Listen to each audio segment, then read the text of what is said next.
1 मार्च 2021 को छत्तीसगढ़ के मुख्यमंत्री भूपेश बघेल ने छत्तीसगढ़ विधानसभा में राज्य का 21वां और अपनी सरकार का कौन सा बजट पेश किया है?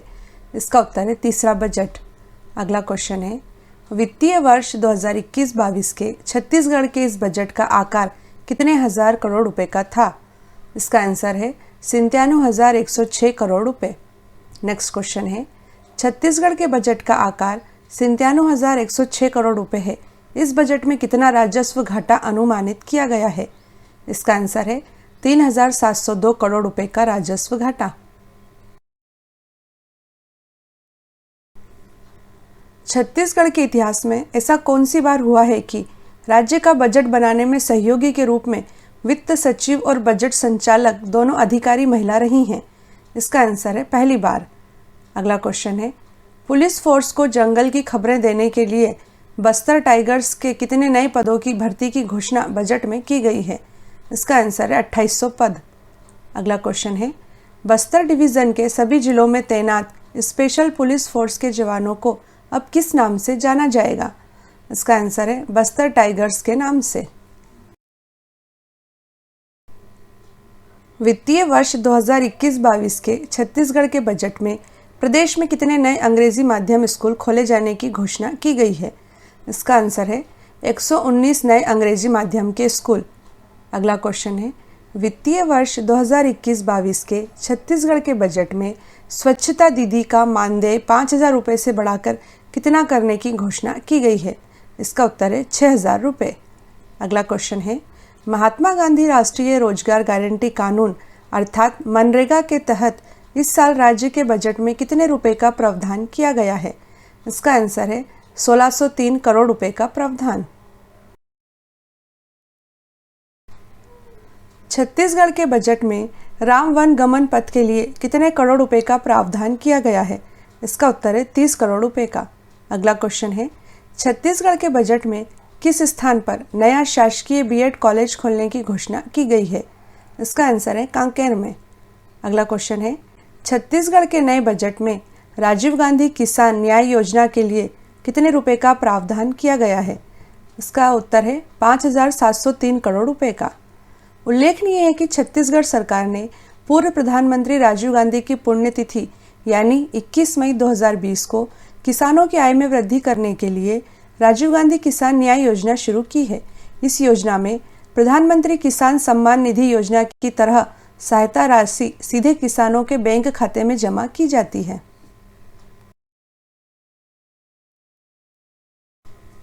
छत्तीसगढ़ के वित्तीय वर्ष 2021-22 के बजट में किन कृषि उत्पादों को न्यूनतम समर्थन मूल्य पर खरीदने की घोषणा की गई है? इसका आंसर है कोदो, कुटकी तथा रागी को। नेक्स्ट क्वेश्चन है, छत्तीसगढ़ के नए बजट में किस जिले को भी हवाई सेवा से जोड़ने के लिए हवाई पट्टी के निर्माण की घोषणा की गई है? इसका आंसर है कोरिया जिले को। अगला क्वेश्चन है, छत्तीसगढ़ के नए बजट में किस एयरपोर्ट पर एयर कार्गो हब बनाने की घोषणा की गई है? इसका आंसर है स्वामी विवेकानंद इंटरनेशनल एयरपोर्ट रायपुर पर।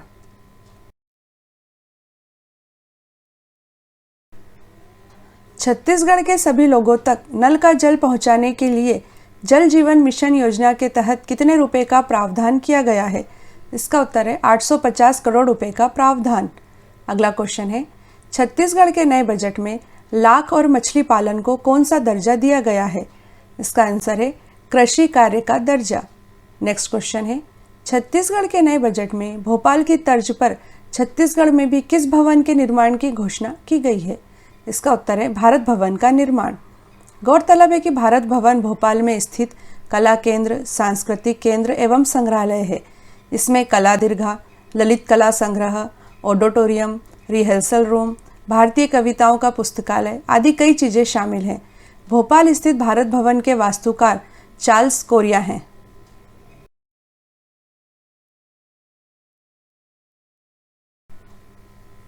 छत्तीसगढ़ के नए बजट में राज्य सिविल सर्विस के अधिकारियों के लिए तथा पुलिस सेवाओं के लिए क्रमशः कौन से 2 नए पुरस्कारों की स्थापना की घोषणा की गई है?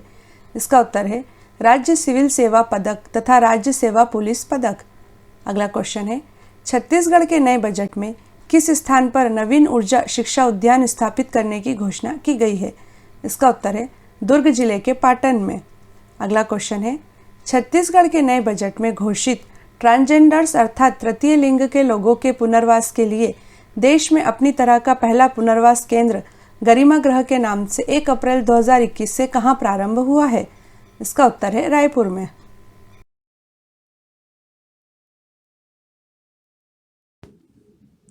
वर्ष 2020 में कुल अंतर्राष्ट्रीय व्यापार में चीन को पछाड़कर कौन सा देश भारत का सबसे बड़ा व्यापार साझेदार देश बन गया है?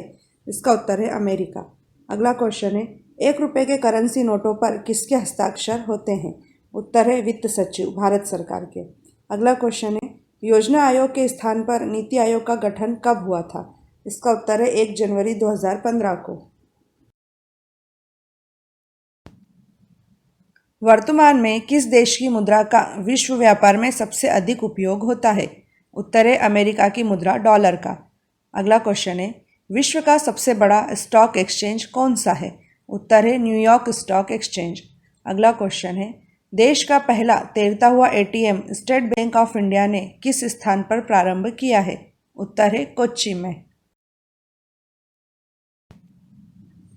हमारे देश में चेकबुक किन भाषाओं में मुद्रित हो सकती है?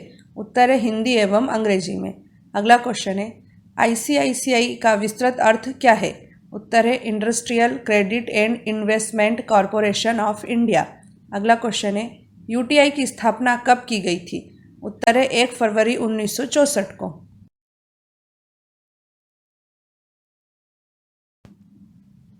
बैंक ऑफ इंडिया का मुख्यालय कहाँ स्थित है? उत्तर है मुंबई में। अगला क्वेश्चन है, 1 जुलाई 1955 को किस बैंक का नाम बदलकर स्टेट बैंक ऑफ इंडिया रखा गया था? उत्तर है इंपीरियल बैंक ऑफ इंडिया। अगला क्वेश्चन है, भारतीय मूल के किस अमेरिकी अर्थशास्त्री को वर्ष 2019 का अर्थशास्त्र का नोबेल पुरस्कार दिया गया है? उत्तर है अभिजीत बैनर्जी को।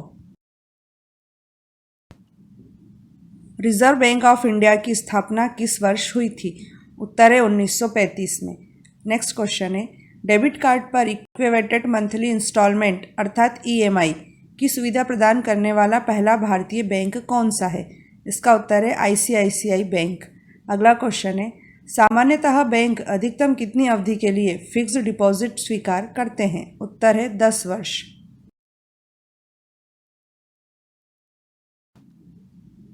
भारतीय रिजर्व बैंक के पहले भारतीय गवर्नर कौन थे? उत्तर है चिंतामण द्वारकानाथ देशमुख। अगला क्वेश्चन है, राष्ट्रीय उपभोक्ता विवाद निवारण आयोग का मुख्यालय कहाँ स्थित है? उत्तर है दिल्ली में। नेक्स्ट क्वेश्चन है, ऐसी अर्थव्यवस्था जिसमें विदेशी व्यापार नहीं होता है किस प्रकार की अर्थव्यवस्था कहलाती है? उत्तर है बंद अर्थव्यवस्था। राज्य के राजकोषीय घाटे की वित्तीय व्यवस्था में सर्वाधिक अंश किसका होता है? उत्तर है केंद्रीय सरकार से प्राप्त ऋण का। अगला क्वेश्चन है, इंडिया ब्रांड इक्विटी फाउंडेशन की स्थापना कब की गई थी? उत्तर है 1996 में। अगला क्वेश्चन है, हमारे देश में सर्वप्रथम स्थापित होने वाला बैंक कौन सा था? उत्तर है बैंक ऑफ हिंदुस्तान। कौन सी एजेंसी भारत में क्रेडिट रेटिंग एजेंसियों और म्यूचुअल फंडों का विनिमय करती है? उत्तर है securities and exchange board of India अर्थात सेबी। अगला क्वेश्चन है, पेंशनधारियों के लिए आरंभ किए गए आधार पर आधारित डिजिटल लाइफ सर्टिफिकेट को क्या नाम दिया गया है? उत्तर है जीवन प्रमाण। अगला क्वेश्चन है, किसी बैंक के करंट अकाउंट और सेविंग अकाउंट में समाहित कुल जमाओं का अनुपात क्या कहलाता है? उत्तर है कासा अनुपात।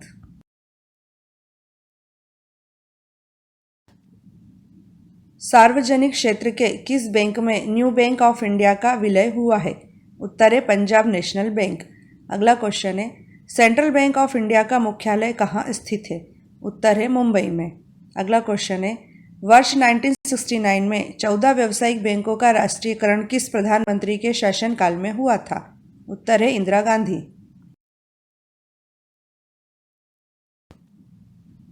आर्थिक क्षेत्र में प्रयुक्त आईपीओ का विस्तृत अर्थ क्या है? उत्तर है इनिशियल पब्लिक ऑफरिंग। अगला क्वेश्चन है, हेरोड डोमर मॉडल पर भारत की कौन सी पंचवर्षीय योजना आधारित थी? उत्तर है पहली। अगला क्वेश्चन है, भारत की वित्तीय राजधानी कौन सा शहर कहलाता है? उत्तर है मुंबई।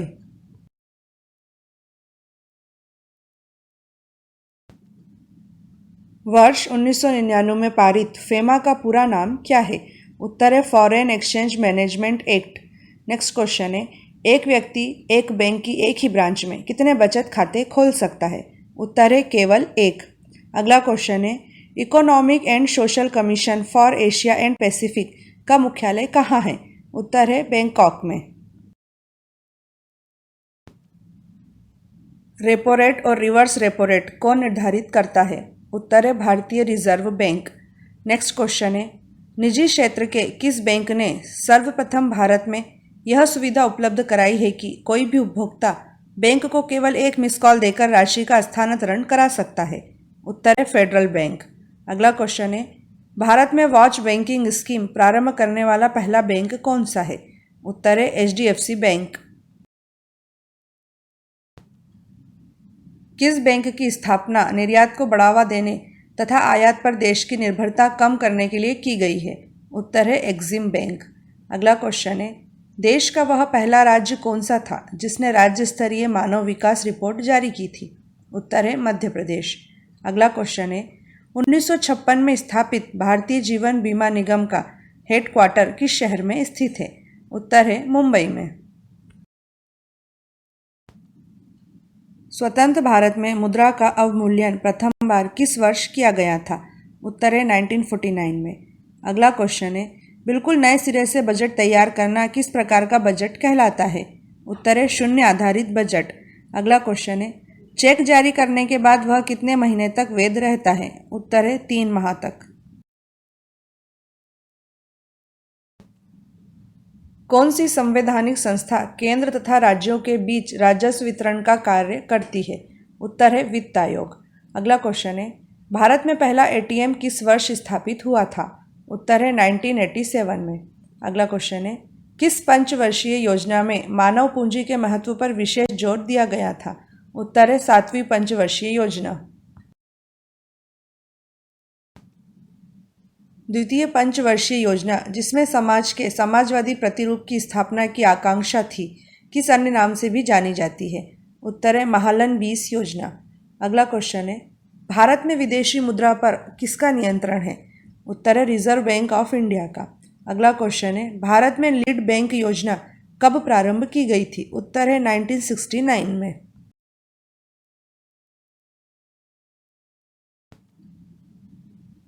ऐसी मुद्रा जिसमें शीघ्र पलायन कर जाने की प्रवृत्ति हो वह किस प्रकार की मुद्रा कहलाती है? उत्तर है हॉट करेंसी। अगला क्वेश्चन है, इंडियन फाइनेंशियल सिस्टम कोड में कितने कैरेक्टर्स होते हैं? उत्तर है 11 कैरेक्टर्स। नेक्स्ट क्वेश्चन है, सर्वप्रथम स्वतंत्र भारत में आयकर अधिनियम किस वर्ष पारित किया गया था? उत्तर है 1961 में। विश्व बैंक की स्थापना किस वर्ष हुई थी? उत्तर है 1944 में। अगला क्वेश्चन है, securitisation and reconstructions of financial assets and enforcement of security interest अधिनियम 2002 किस वित्तीय समस्या से निपटने से संबंधित है? उत्तर है गैर निष्पादित आस्तियाँ। अगला क्वेश्चन है, ग्लोबल फाइनेंशियल स्टेबिलिटी रिपोर्ट कौन सा संगठन जारी करता है? उत्तर है अंतर्राष्ट्रीय मुद्रा कोष। किस देश में विश्व के पहले फेशियल रिकॉग्निशन एटीएम का अनावरण किया गया है? उत्तर है चीन में। अगला क्वेश्चन है, किसने वर्ष 1933 में अर्थशास्त्र में सर्वप्रथम माइक्रो तथा मैक्रो शब्द का प्रयोग किया था? उत्तर है रगनार फ्रिस्क ने। अगला क्वेश्चन है, एफडीआई का विस्तृत अर्थ क्या है? उत्तर है फॉरेन डायरेक्ट इन्वेस्टमेंट।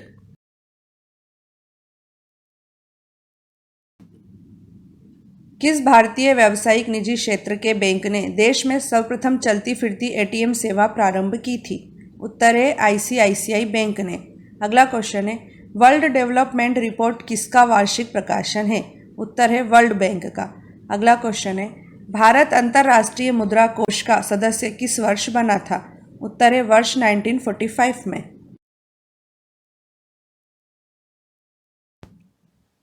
भारत में किसकी अभिरक्षा में विदेशी मुद्रा कोष रखा जाता है? उत्तर है भारतीय रिजर्व बैंक। अगला क्वेश्चन है, भारत में पहला व्हाइट लेबल एटीएम किस कंपनी ने प्रारंभ किया है? उत्तर है Tata communications payment solutions limited. अगला क्वेश्चन है, भारत के प्रथम मोबाइल औद्योगिक इलेक्ट्रॉनिक क्लस्टर की आधारशिला कहाँ रखी गई है? उत्तर है तिरुपति में। मनी लॉन्ड्रिंग से क्या अभिप्राय है? उत्तर है काले धन को वैध बनाना। अगला क्वेश्चन है, नासिक स्थित करेंसी नोट प्रेस की स्थापना किस वर्ष हुई थी? उत्तर है 1928 में। अगला क्वेश्चन है, नीति आयोग की कौन सी विंग सारे राज्यों के मुख्यमंत्री तथा यूनियन टेरिटरी के उपराज्यपालों को मिलाकर बनी है? उत्तर है टीम इंडिया विंग। यदि घाटे के बजट को करेंसी नोट छापकर पूरा किया जाए तो इसका क्या परिणाम होगा? उत्तर है मुद्रास्फीति। अगला क्वेश्चन है, भारत में मुद्रा संबंधी नोटों की निर्गमन प्रणाली किस प्रकार की है? उत्तर है न्यूनतम कोष प्रणाली। अगला क्वेश्चन है, विश्व का प्रथम संगठित शेयर बाजार सन 1602 में कहाँ स्थापित किया गया था? उत्तर है एम्स्टर्डम में।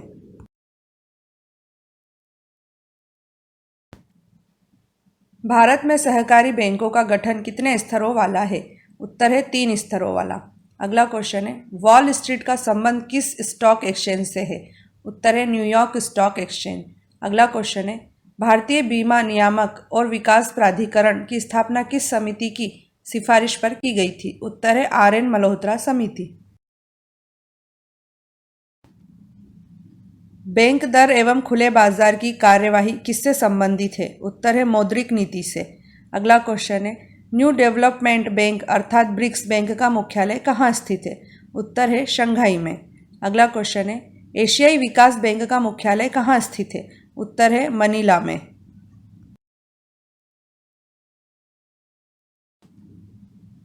जब चलन में मुद्रा की मांग मुद्रा की पूर्ति से अधिक हो जाए तो उस स्थिति को क्या कहते हैं? उत्तर है अवस्फीति। अगला क्वेश्चन है, किस तारीख को भारतीय रिजर्व बैंक का राष्ट्रीयकरण हुआ था? इसका उत्तर है 1 जनवरी 1949 को। अगला क्वेश्चन है, किस बैंक की विश्व में सबसे ज़्यादा संपत्ति है? उत्तर है industrial and commercial bank of China. विश्व बैंक के अध्यक्ष का नामांकन परंपरागत रूप से किस देश के द्वारा किया जाता है? उत्तर है अमेरिका के द्वारा। अगला क्वेश्चन है, भारत की आर्थिक वृद्धि दर को बढ़ाने में किस क्षेत्र का योगदान वर्तमान समय में अधिकतम है? उत्तर है सर्विस सेक्टर का। अगला क्वेश्चन है, वर्ष 1991 की भारत की नई आर्थिक नीति में अपनाई गई मुख्य रणनीति क्या थी? उत्तर है उदारीकरण, निजीकरण तथा वैश्वीकरण।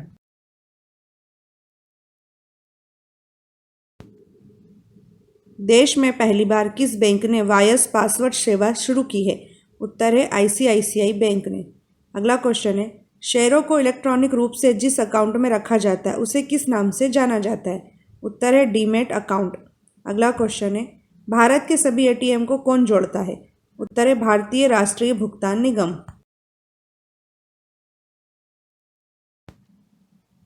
बैंकों को अपनी कुल संपत्ति का एक न्यूनतम अनुपात नकद रूप में रखना होता है, इसे क्या कहते हैं? उत्तर है स्टैट्यूटरी लिक्विडिटी रेशियो। अगला क्वेश्चन है, हमारे देश में कौन फाइनेंशियल स्टेबिलिटी रिपोर्ट जारी करता है?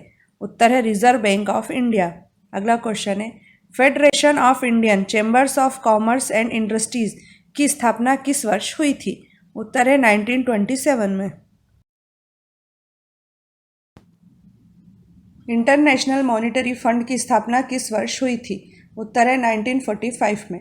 अगला क्वेश्चन है, बिम्स्टेक नामक आर्थिक संगठन की स्थापना किस वर्ष हुई थी? उत्तर है 1997 में। अगला क्वेश्चन है, विश्व व्यापार के प्रमुख प्रहरी की भूमिका निभाने वाले विश्व व्यापार संगठन की स्थापना कब हुई थी? उत्तर है 1995 में। वह मुद्रा जिसकी आपूर्ति मांग की अपेक्षा अधिक हो क्या कहलाती है? उत्तर है सॉफ्ट करेंसी। अगला क्वेश्चन है, किस नीति से बैंक दर संबंधित है? उत्तर है मौद्रिक नीति से। अगला क्वेश्चन है, वर्ष 1998 का अर्थशास्त्र का नोबेल पुरस्कार किस भारतीय अर्थशास्त्री को दिया गया है? उत्तर है अमर्त्य सेन को। भारतीय बैंकों की विदेशों में शाखाएं किस देश में सर्वाधिक हैं? उत्तर है ब्रिटेन में। अगला क्वेश्चन है, 1920 में प्रथम भूमि विकास बैंक की स्थापना किस राज्य में हुई थी? उत्तर है पंजाब में। अगला क्वेश्चन है, सार्वजनिक क्षेत्र के बैंकों में कौन सा बैंक सबसे बड़ा है? उत्तर है भारतीय state bank.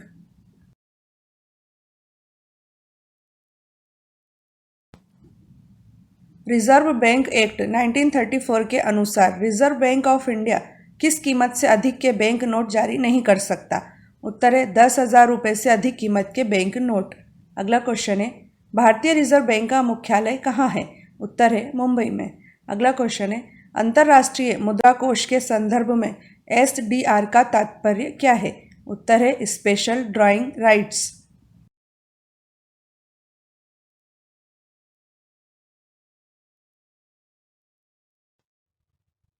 Make in India अभियान किस तारीख से प्रारंभ किया गया है? इसका उत्तर है 25 सितंबर 2014 से। भारत के प्रधानमंत्री नरेंद्र मोदी ने देश में मैन्युफैक्चरिंग सेक्टर को बढ़ावा देने के उद्देश्य से 25 सितंबर 2014 को मेक इन इंडिया अभियान का शुभारंभ किया। इस अभियान का प्रमुख उद्देश्य देश की अर्थव्यवस्था को प्रभावित करने वाले विनिर्माण के 25 क्षेत्रों में बदलाव लाना है ताकि रोजगार में वृद्धि हो तथा बेरोजगारी को दूर किया जा सके। गौरतलब है कि मेक इन इंडिया अभियान ने देश विदेश के निवेशकों के लिए भारत में व्यापार के द्वार खोल दिए हैं।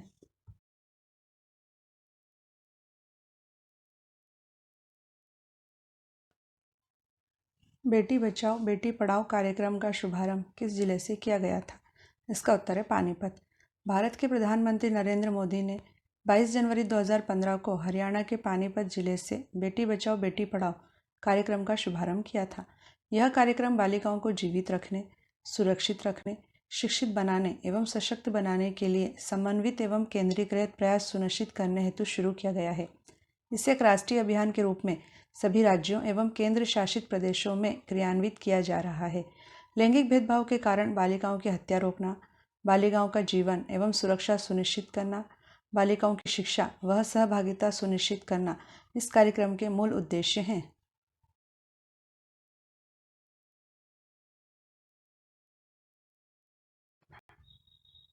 स्मार्ट सिटी योजना में कितने शहरों को स्मार्ट सिटी के रूप में विकसित करने का लक्ष्य रखा गया है? इसका उत्तर है 100 शहरों को। 25 जून 2015 को प्रारंभ की गई स्मार्ट सिटी योजना नरेंद्र मोदी सरकार की एक महत्वाकांक्षी योजना है। इसके तहत देश भर के 100 चुनिंदा शहरों को स्मार्ट सिटी के रूप में विकसित किया जाएगा। स्मार्ट सिटी का इंफ्रास्ट्रक्चर इस तरह से विकसित किया जाएगा कि वहाँ रहने वाले व्यक्ति को ज़रा भी असुविधा न हो। स्मार्ट सिटी योजना हेतु 20 शहरों की पहली सूची जनवरी 2016 में, 13 शहरों की दूसरी सूची मई 2016 में, 27 शहरों की तीसरी सूची सितंबर 2016 में और 30 शहरों की चौथी सूची जून 2017 में जारी की गई थी। 9 शहरों की पांचवी सूची जनवरी 2018 में जारी की गई तथा जून 2018 में शिलांग को 100वें स्मार्ट शहर के रूप में चुना गया है।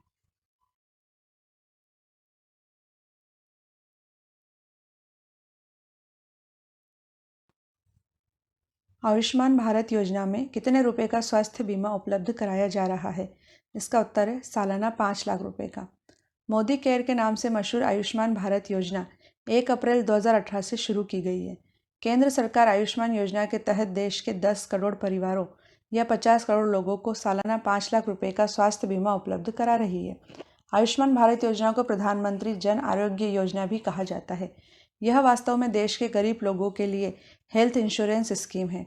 लाभार्थी सरकार द्वारा सूचीबद्ध निजी अस्पतालों में अपने परिवार का इलाज करा सकेंगे। इसे पूर्व में चल रही राष्ट्रीय स्वास्थ्य बीमा योजना के स्थान पर प्रारंभ किया गया है।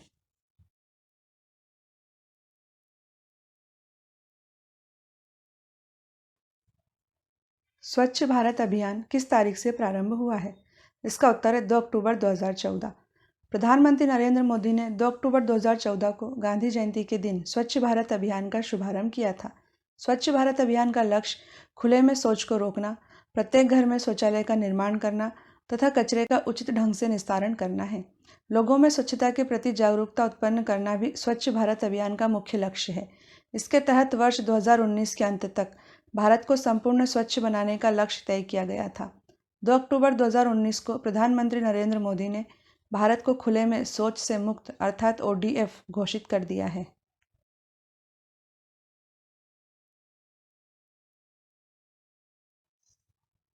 जन धन योजना किस तारीख से प्रारंभ हुई है? इसका उत्तर है 28 अगस्त 2014। प्रधानमंत्री जन धन योजना का उद्देश्य देश के सभी परिवारों की बैंक खातों तक पहुंच बनाना है। प्रधानमंत्री जन धन योजना 28 अगस्त 2014 को मोदी सरकार द्वारा प्रारंभ की गई थी। इसके अंतर्गत जीरो बैलेंस पर बैंक खाता खोला जा सकता है। निर्धन लोगों को आर्थिक रूप से सशक्त बनाने हेतु चलाई गई इस योजना में खाता धारकों को 30,000 रुपये का न्यूनतम जीवन बीमा और 1 लाख रुपये का दुर्घटना बीमा दिया जाता है। खाताधारी को एटीएम कार्ड की तरह रुपए डेबिट कार्ड की सुविधा दी जाती है। खाताधारी बैंक से 6 महीने के अंतराल पर 5,000 रुपये की राशि ऋण के तौर पर भी प्राप्त कर सकता है।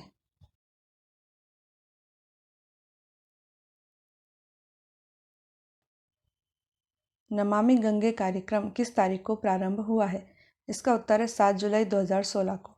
गंगा नदी को स्वच्छ बनाने हेतु 7 जुलाई 2016 को केंद्र सरकार के द्वारा नमामि गंगे कार्यक्रम का प्रारंभ किया गया है।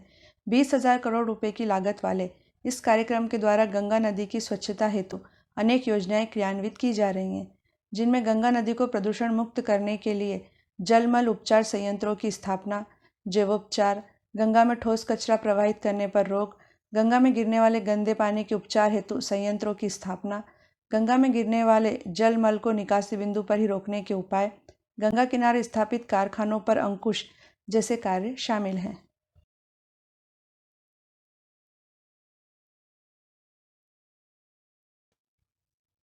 डिजिटल इंडिया मिशन कब शुरू किया गया था?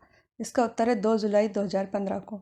सभी सरकारी सेवाएं जन सामान्य को इलेक्ट्रॉनिक तरीके से मुहैया कराने हेतु सरकारी कामकाज का डिजिटलीकरण करने के उद्देश्य से 2 जुलाई 2015 को डिजिटल इंडिया मिशन की शुरुआत की गई थी।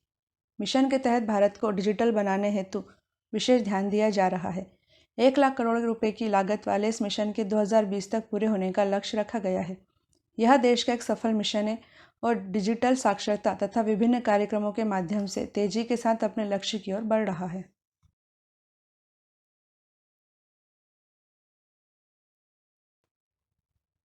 स्टार्टअप इंडिया अभियान किससे संबंधित है? इसका उत्तर है नए उद्यमों से। 16 जनवरी 2016 को उत्तर प्रदेश के नोएडा से नए उद्यमों को बढ़ावा देने के उद्देश्य से स्टार्टअप इंडिया अभियान का प्रारंभ किया गया। योजना का मुख्य उद्देश्य छोटे शहरों व गांवों के युवाओं को लाभ पहुंचाना है। इसके तहत युवाओं को नवीनतम एवं रचनात्मक कार्यों के लिए आर्थिक मदद व टैक्स में छूट दी जाती है। युवाओं को स्टार्टअप प्रारंभ करने के लिए मार्गदर्शन और तकनीकी सहायता उपलब्ध कराने का भी प्रावधान है।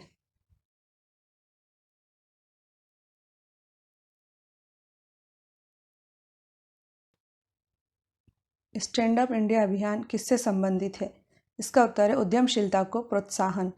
उत्तर प्रदेश के नोएडा से 5 अप्रैल 2016 को प्रधानमंत्री नरेंद्र मोदी ने स्टैंड अप इंडिया अभियान की शुरुआत की। इस योजना का लक्ष्य ऋण देकर वंचितों और दलितों को उद्यमशीलता हेतु प्रोत्साहित करके मुख्य धारा में लाना है। केंद्र सरकार की इस योजना के अंतर्गत 10 लाख रुपए से 1 करोड़ रुपए तक का ऋण अनुसूचित जाति, अनुसूचित जनजाति और महिलाओं को प्रदान किया जाता है।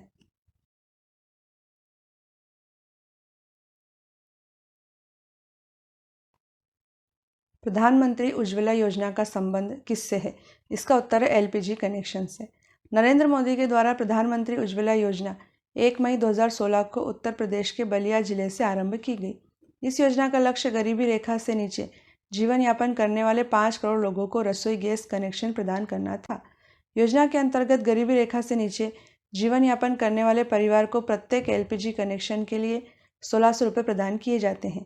यह देश की पहली ऐसी योजना है जिसके माध्यम से देश में निर्धनतम परिवार की करोड़ों महिलाओं को लाभ पहुंचाया जा रहा है। बीपीएल परिवारों को 5 करोड़ गैस कनेक्शन प्रदान किए जाने के लक्ष्य वाली इस योजना में 2019 के अंत तक रिकॉर्ड 8 करोड़ से अधिक गैस कनेक्शन प्रदान किए जा चुके हैं।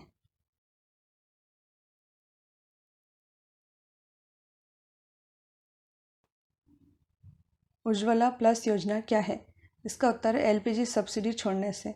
प्रधानमंत्री उज्ज्वला प्लस योजना 2017 के अंतर्गत स्वेच्छा से एलपीजी पर अपनी सब्सिडी छोड़ देने वाले उपभोक्ताओं को ज़रूरतमंद परिवारों को मुफ्त एलपीजी कनेक्शन मुहैया कराने के लिए प्रोत्साहित किया जाता है।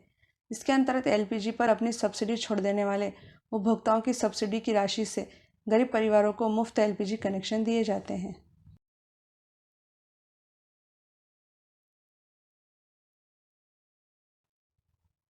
उजाला योजना में कार्बन उत्सर्जन में कितने प्रतिशत कमी लाने का लक्ष्य रखा गया है? इसका उत्तर है 30 से 31%। उजाला अर्थात उन्नत Jyotibai affordable LED for all योजना ऊर्जा बचत तथा कार्बन उत्सर्जन में 30 से 31% कमी करने हेतु नरेंद्र मोदी ने 1 मई 2015 को प्रारंभ की। इस योजना के अंतर्गत बिजली की बचत हेतु कम मूल्य पर एलईडी बल्ब दिए जाते हैं। उजाला योजना ने ऊर्जा की बचत करने वाली लाइटिंग के बारे में जागरूकता उत्पन्न करने में महत्वपूर्ण भूमिका अदा की है। महत्वपूर्ण बात यह है कि इस योजना से देश में प्रति वर्ष 12 करोड़ टन कार्बन मोनोऑक्साइड उत्सर्जन में कमी आई है। यह योजना बचत लैंप योजना के स्थान पर शुरू की गई है।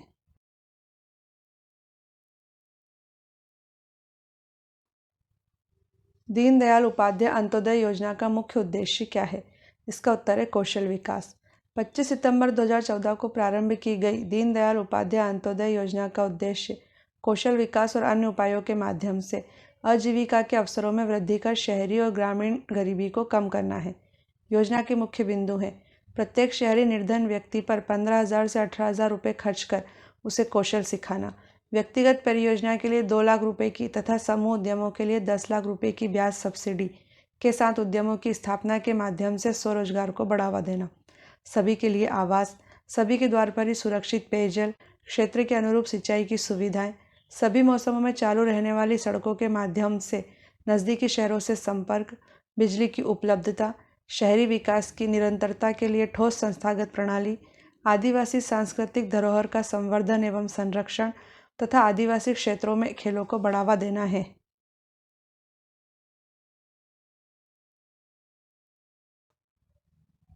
राष्ट्रीय रुर्बन मिशन की शुरुआत किस वर्ष की गई है?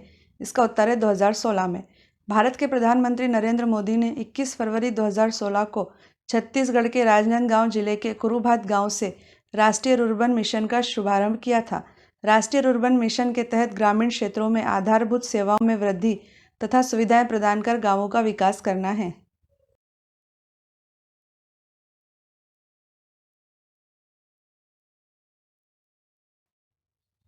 अमृत कार्यक्रम कब शुरू किया गया था? इसका उत्तर है 25 जून 2015 को। अमृत अर्थात Atal mission for rejuvenation and urban transformation कार्यक्रम का आरंभ 1 लाख से ज़्यादा आबादी वाले 500 से अधिक शहरों में बेसिक इंफ्रास्ट्रक्चर एवं अन्य सुविधाओं का विकास करने के उद्देश्य से 25 जून 2015 को किया गया था। इसमें शामिल शहरों में बिजली, पानी, सीवर नालियों व सेप्टिक टैंकों की जैविक और यांत्रिक सफाई, कचरा प्रबंधन, वर्षा जल संचयन, बाढ़ जल निकासी प्रणाली का निर्माण एवं उसका रखरखाव, बस रैपिड ट्रांसपोर्ट सिस्टम की स्थापना, अच्छी सड़कें, बच्चों के लिए पार्क जैसी सुविधाएं मुहैया कराई जाती हैं। यह 50,000 करोड़ रुपए की योजना है।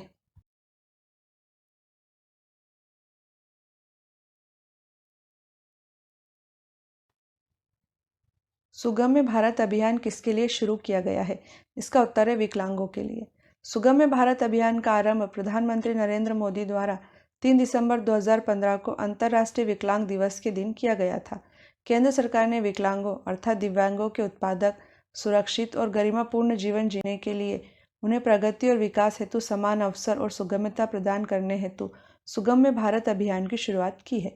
सुगम्य भारत अभियान विकलांगों के लिए सभी प्रकार की सुगम्यता प्रदान करने हेतु और 3 स्तंभों निर्माण परिवेश, सार्वजनिक परिवार तथा सूचना एवं संचार प्रौद्योगिकियों पर जोर देते हुए एक सक्षम और बाधा मुक्त वातावरण बनाने हेतु एक राष्ट्रव्यापी अभियान है।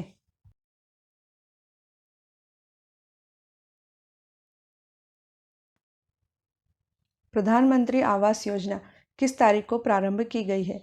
इसका उत्तर है 20 नवंबर 2016 को। प्रधानमंत्री नरेंद्र मोदी ने 20 नवंबर 2016 को आगरा से प्रधानमंत्री आवास योजना का शुभारंभ किया। यह योजना शहरी तथा ग्रामीण क्षेत्रों के लिए 2 अलग अलग नामों प्रधानमंत्री आवास योजना शहरी तथा प्रधानमंत्री आवास योजना ग्रामीण से चलाई जा रही है। लोगों को अपना घर दिलाने के उद्देश्य से योजना के तहत वर्ष 2022 तक 2 करोड़ से ज़्यादा घरों का निर्माण किया जाएगा। योजना को निम्नलिखित 4 कार्यक्रम घटकों के माध्यम से पूरा किया जा रहा है। पहला, निजी प्रवर्तकों की भागीदारी से स्लम वासियों का स्लम पुनर्वास। दूसरा, ऋण से जुड़ी ब्याज सब्सिडी के माध्यम से कमजोर वर्ग के लिए किफ़ायती आवास को प्रोत्साहन। तीसरा, सार्वजनिक तथा निजी क्षेत्रों के साथ भागीदारी में किफ़ायती आवासों का निर्माण। चौथा, लाभार्थी आधारित व्यक्तिगत आवास निर्माण के लिए सब्सिडी।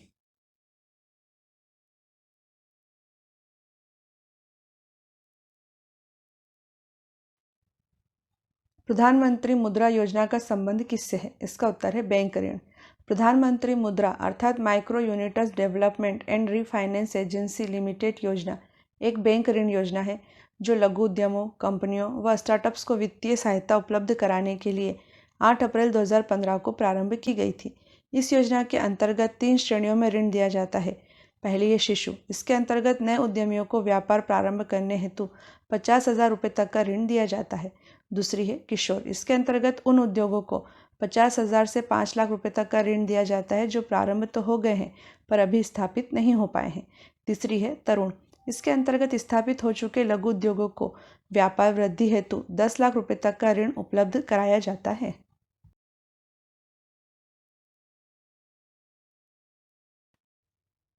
सुकन्या समृद्धि योजना के तहत किस आयु तक की बालिका का खाता खुलवाया जा सकता है? इसका उत्तर है 10 वर्ष तक। सुकन्या समृद्धि योजना बालिकाओं के लिए एक लघु बचत योजना है तथा बेटी बचाओ बेटी पढ़ाओ योजना का ही एक अंग है, जिसका शुभारंभ प्रधानमंत्री नरेंद्र मोदी ने 22 जनवरी 2015 को किया था। सुकन्या समृद्धि योजना के तहत सुकन्या समृद्धि खाता बालिका के जन्म लेने से लेकर उसकी आयु 10 वर्ष होने तक किसी भी समय उसके नाम से खुलवाया जा सकता है। आरंभ में न्यूनतम 1,000 रुपये जमा कराने होते हैं और उसके बाद 100 रुपये के गुणक में कोई भी राशि जमा कराई जा सकती है।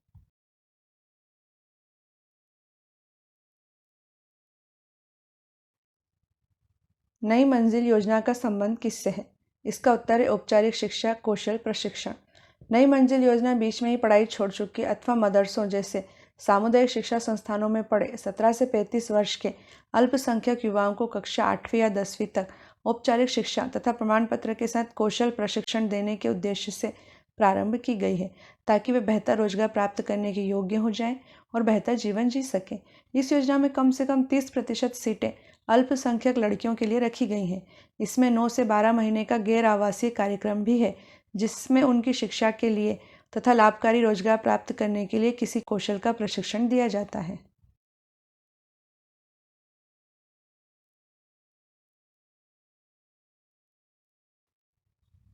सागरमाला राष्ट्रीय परिप्रेक्ष्य योजना किस तारीख को प्रारंभ हुई है?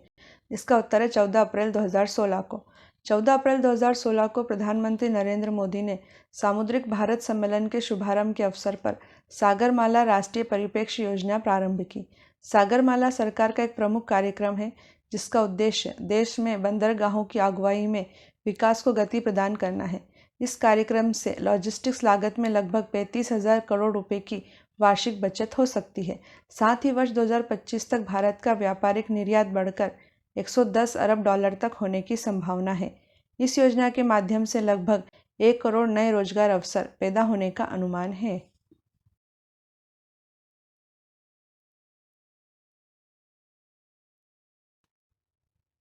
प्रधानमंत्री ग्राम सड़क योजना किस तारीख को प्रारंभ हुई थी? इसका उत्तर है 25 दिसंबर 2000 को।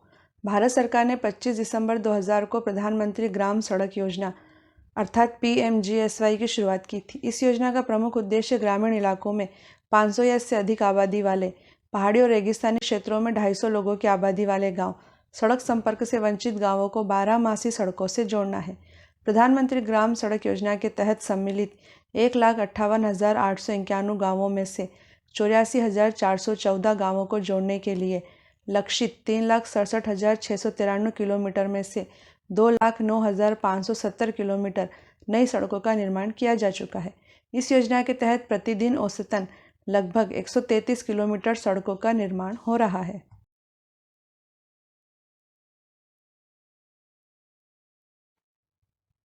ई नाम योजना किससे संबंधित है?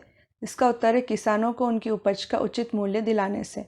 ई नेशनल एग्रीकल्चर मार्केट अर्थात ई नाम योजना का प्रारंभ प्रधानमंत्री मोदी के द्वारा 14 अप्रैल 2016 को किसानों को उनकी उपज का उचित मूल्य प्राप्त कराने के उद्देश्य से किया गया है।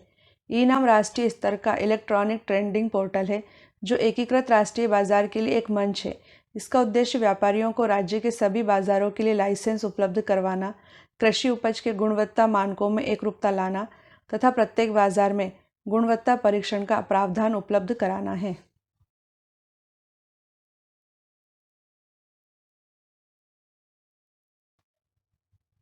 उड़ान योजना का संबंध किससे है? इसका उत्तर है सस्ती हवाई सेवा। उड़ान यानी उड़े देश का आम नागरिक योजना देश के आम नागरिकों को सस्ते में हवाई सफ़र कराने के मकसद से शुरू की गई है। इस योजना के तहत छोटे शहरों को हवाई सेवाओं से जोड़ा जाएगा। पहली सेवा शिमला और दिल्ली के बीच प्रारंभ की गई थी, जिसका शुभारंभ 27 अप्रैल 2017 को प्रधानमंत्री नरेंद्र मोदी ने शिमला के जुव्वरहट्टी हवाई अड्डे से किया था।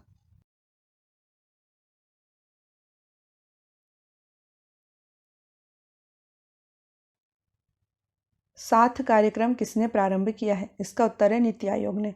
साथ अर्थात sustainable action for transforming human capital कार्यक्रम का आरंभ 10 जून 2017 को नीति आयोग द्वारा किया गया है। शिक्षा व स्वास्थ्य क्षेत्र में कायाकल्प करने के उद्देश्य को लेकर इसका आरंभ किया गया है। यह कार्यक्रम विभिन्न राज्यों द्वारा नीति आयोग से अपेक्षित तकनीकी सहायता की आवश्यकता पूरी करेगा। इसका लक्ष्य बेहतर स्वास्थ्य प्रणालियों के लिए राज्यों की 3 भावी रोल मॉडल का चयन और निर्माण करना।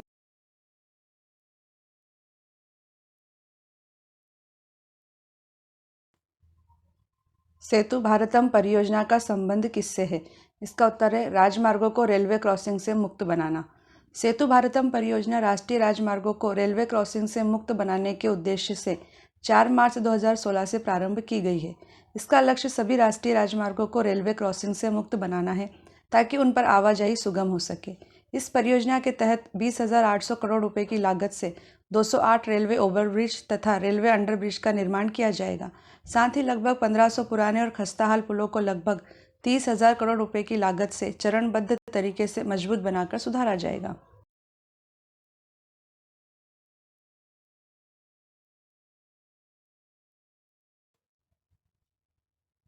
राष्ट्रीय वयोश्री योजना किस तारीख को प्रारंभ हुई है?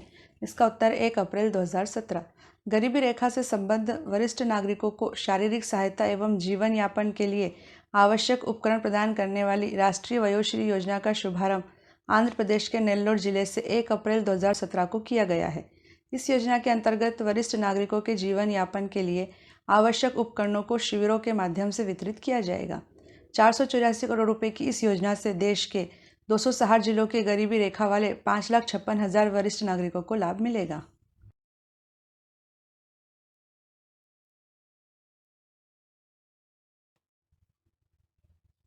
हृदय योजना का संबंध किससे है? इसका उत्तर है विरासत स्थल संरक्षण से। हृदय अर्थात heritage city development and augmentation योजना 21 जनवरी 2015 को प्रारंभ की गई थी। हृदय योजना विरासत शहरों में स्थित ऐतिहासिक इमारतों के संरक्षण, संवर्धन और इन शहरों में आर्थिक गतिविधियों के विकास से संबंधित है। केंद्र सरकार द्वारा वित्त पोषित यह योजना विरासत शहरों के समेकित, समावेशी और सतत विकास हेतु तैयार की गई है।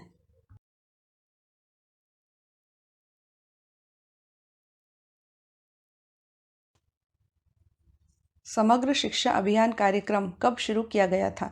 इसका उत्तर है 24 मई 2018 को। 24 मई 2018 को आरंभ किए गए समग्र शिक्षा अभियान कार्यक्रम के माध्यम से स्कूली शिक्षा को गुणवत्तापूर्ण बनाने पर जोर दिया जा रहा है। योजना के तहत शिक्षा में तकनीकी प्रयोग बढ़ाकर विद्यार्थियों और शिक्षकों को अधिक सशक्त बनाया जाएगा। योजना में बालिका शिक्षा पर फोकस किया गया है। इस अभियान में पूर्व में चल रही 3 योजनाओं सर्व शिक्षा अभियान, राष्ट्रीय माध्यमिक शिक्षा अभियान और समग्र शिक्षा अभियान को समाहित कर दिया गया है। इसका उद्देश्य बच्चों को गुणवत्तापूर्ण शिक्षा प्रदान करने के साथ उन्हें समग्र रूप से विकास की ओर अग्रसर करना है।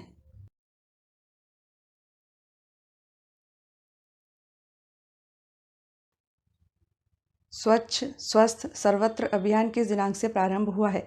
इसका उत्तर है 29 दिसंबर 2016। स्वच्छ स्वस्थ सर्वत्र अभियान का प्रारंभ केंद्र सरकार के स्वास्थ्य एवं परिवार कल्याण मंत्रालय तथा पेयजल एवं स्वच्छता मंत्रालय द्वारा 29 दिसंबर 2016 को किया गया था।